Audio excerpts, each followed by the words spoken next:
Hoy vamos a visitar el Museo del Louvre y estaremos viendo una de las esculturas más emblemática del arte griego. Es una diosa del arte helenístico, una diosa que sigue cautivando a todas las personas que van al Museo del Louvre. Y no es Victoria de Samotracia, mucho menos es la Mona Lisa, porque es una pintura. Es una diosa muy conflictiva que trajo muchos conflictos, produjo muchos conflictos. Una diosa que engañaba, que tenía amantes, que era muy venerada en la época clásica griega. No tiene brazos y ese es uno de sus misterios, pues le estaremos viendo hoy. Y esta diosa, como dije, sigue cautivando a todas las personas que vienen al mejor museo del mundo. Durante miles de años esta diosa ha llamado mucho la atención. Se cree que la esculpió Praxíteles, no se sabe el motivo por qué le faltan sus brazos. Hoy lo descubriremos cuando estemos en el Museo del Louvre.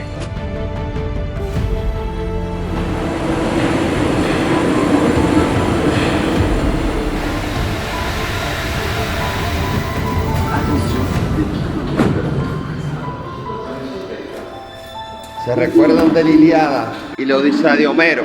Bueno, pues esta diosa estuvo ligada a este conflicto, damas y caballeros. La diosa que vamos a ver tiene un parecido a esta.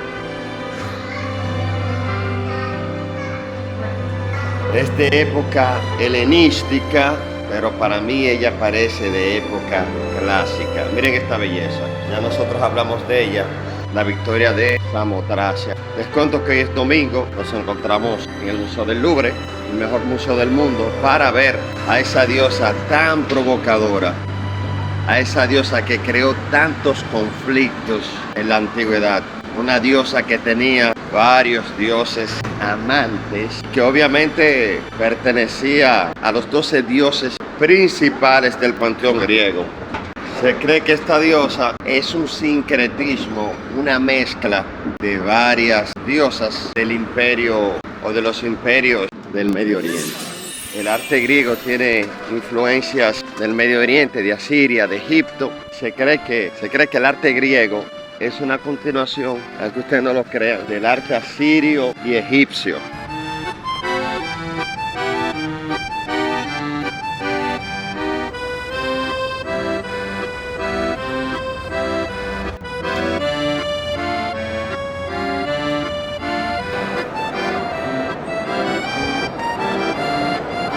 Entramos al ala azuli del Museo del Louvre y nos dirigimos a las antigüedades griegas, que es lo que nos interesa. Mírenlo ahí.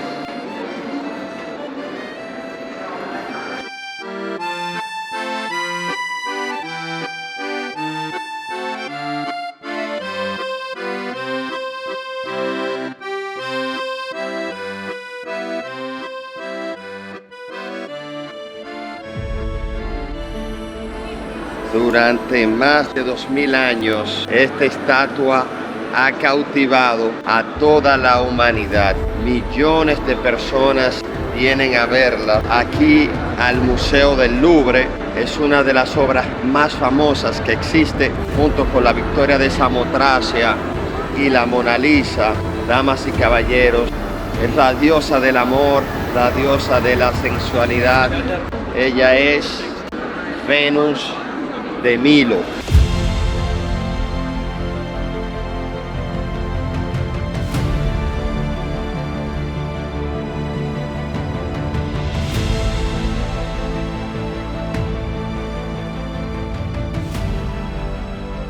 Durante más de 2000 años, la Venus de Milo ha cautivado al mundo. Es una de las esculturas más famosas de la historia y una de las grandes joyas del Museo del Louvre. Sin embargo, sigue rodeada de misterios. ¿Quién la esculpió? ¿Por qué le faltan los brazos? ¿Qué sostenía entre sus manos? Hoy descubriremos la historia de esta extraordinaria obra maestra del arte griego. Señores, esto está atestado de gente, lleno de gente viendo a Venus de Milo. Venus de Milo representa a Afrodita, la diosa griega del amor, la belleza, el deseo, la fertilidad y la seducción. Damas y caballeros, lo que usted está viendo aquí ahora mismo, los griegos representaban a esta diosa de esta manera. O sea que si la diosa Afrodita se manifestaba, ella se vería de esta manera.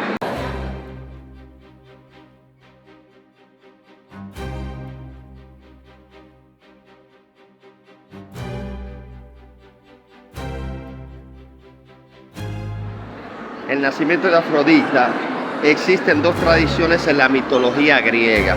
Según Hesiodo, la versión más conocida, Crono castró a su padre Urano y arrojó sus genitales al mar, y de esa espuma nace esta diosa.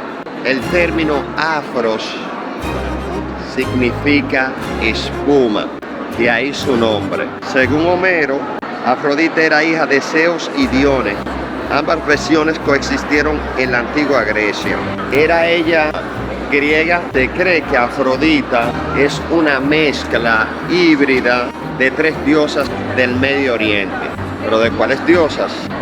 De Inanna en Mesopotamia, de Ishtar en Babilonia y de Astarte en Fenicia.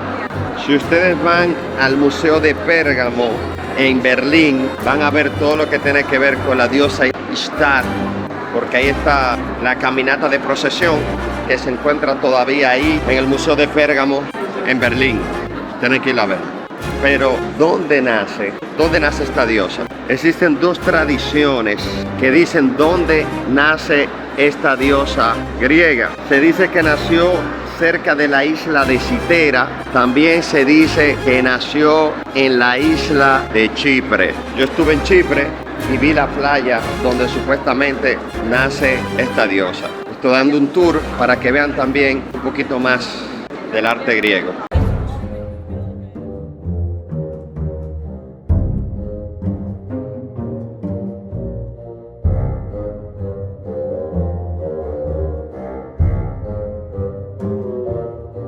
Señores, esta diosa era completamente terrible porque estaba casada con un dios, pero engañaba a su esposo Dios, engañaba a su compañero Hefesto. Dice la historia que ella estaba casada con Hefesto, dios de la forja. Sin embargo, mantuvo una famosa relación con Ares, dios de la guerra. Con Ares tuvo varios hijos. Cupido para los romanos, que es Eros, Phobos, Deimos y Armonia. Con Hermes fue madre de Hermafrodito. Señores, para los que han leído la Ilíada y la Odisea de Homero, ¿se recuerdan de esta historia? Bueno, esta diosa provocó parte de este conflicto. Pero ¿qué sucedió? ¿De dónde parte este conflicto que trae la guerra de Troya? Bueno, todo comenzó con el famoso juicio de París. Durante la boda de Peleo y Teti, la diosa Eris lanzó una manzana de oro con la descripción para la más bella.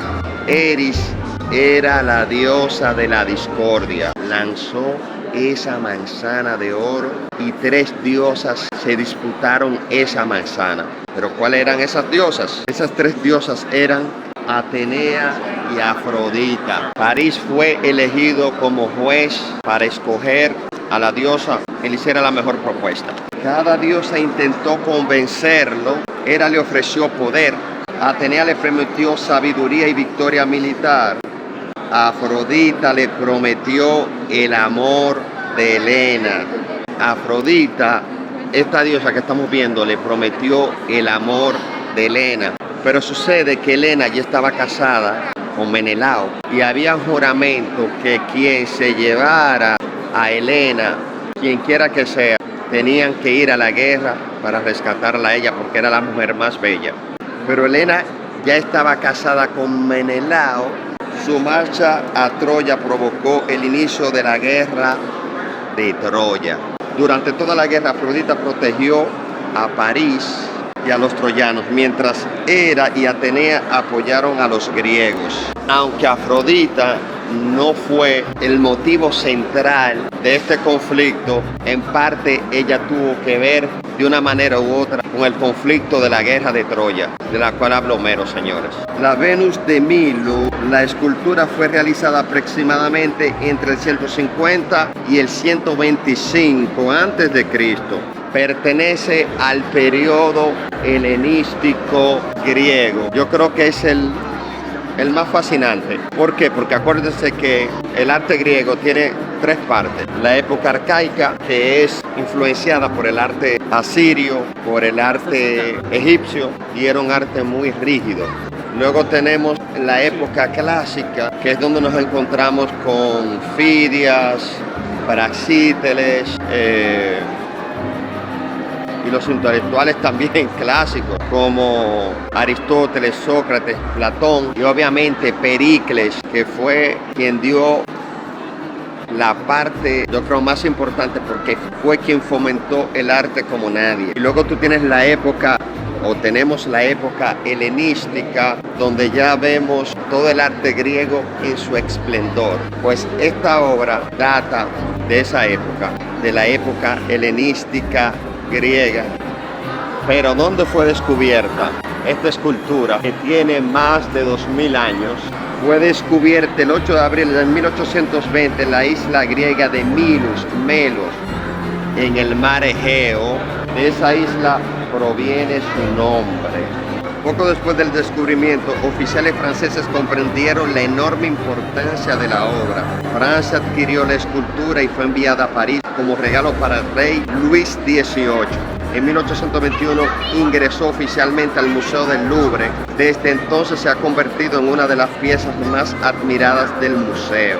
Y es así, es una de las piezas más admiradas que tiene este museo. Pero para comprender el peso de esta obra de arte helenístico, hay que conocer la historia del arte griego. Por eso les invito a leer todo lo que tiene que ver con mitología griega para que puedan entender el alcance que tiene esta escultura. ¿De qué está hecha esta escultura de la diosa Afrodita? Está hecha en mármol blanco de gran calidad y mide la altura de 2,03 metros. Su extraordinaria técnica demuestra el enorme dominio de la escultura griega. Los griegos en la antigüedad creo que no tenían ningún tipo de parangón cuando se trata de esculpir. Obviamente yo soy un fan de Miguel Ángel, pero los griegos eran los mejores en esto. Miguel Ángel tuvo que estudiar el arte clásico griego para poder hacer el David, si no lo sabían. El gran misterio de sus brazos. Señores, ¿por qué esta diosa no tiene brazos, pero aún así sigue cautivando al mundo entero? Cuando fue descubierta ya carecía de ambos brazos, nunca aparecieron. Por ello siguen existiendo varias hipótesis. La más aceptada sostiene que la mano izquierda sostenía una manzana, símbolo del juicio de París. El brazo derecho cruzaba el cuerpo sujetando o señalando esa manzana. Otras teorías proponen que sostenía un espejo, un escudo, una corona o una tela. Y es que las diosas de la antigüedad usaban lo que era un peplo o un vestido. Se cree que probablemente ella tenía una tela que la cubría. Algo muy importante, en la estatuaria griega, los hombres casi siempre salían desnudos. Las mujeres, en la mayoría de los casos, y las diosas estaban siempre vestidas o cubiertas. De ahí que se crea que ella tenía una tela para cubrirse. Hasta hoy no existe una respuesta definitiva precisamente a ese misterio. Ese misterio ha contribuido a convertirla en una de las esculturas más famosas del mundo. Pero ¿por qué es tan famosa? Señores, porque lo que estamos viendo aquí es una diosa. O sea, así la imaginaban los griegos, así la imaginaba el panteón griego. Y acuérdense que cuando el apóstol Pablo, te voy a hablar del contexto religioso cristiano también, cuando el apóstol Pablo va a Atenas, él se encuentra con todo esto. Y en Éfeso se encuentra con la diosa Artemisa y se encuentra con un gran templo dedicado a ella. Eso aparece en Hechos de los Apóstoles. En mi canal abordamos todos esos temas desde el concepto teológico griego, teológico cristiano. Esta diosa es tan famosa por la perfección de sus proporciones, la elegancia de su postura, la serenidad de su rostro, el misterio de sus brazos desaparecidos, su excelente estado de conservación, junto con la Mona Lisa y la Victoria de Samotracia. Esta es una de las atracciones que más vale la pena venir a ver al Louvre.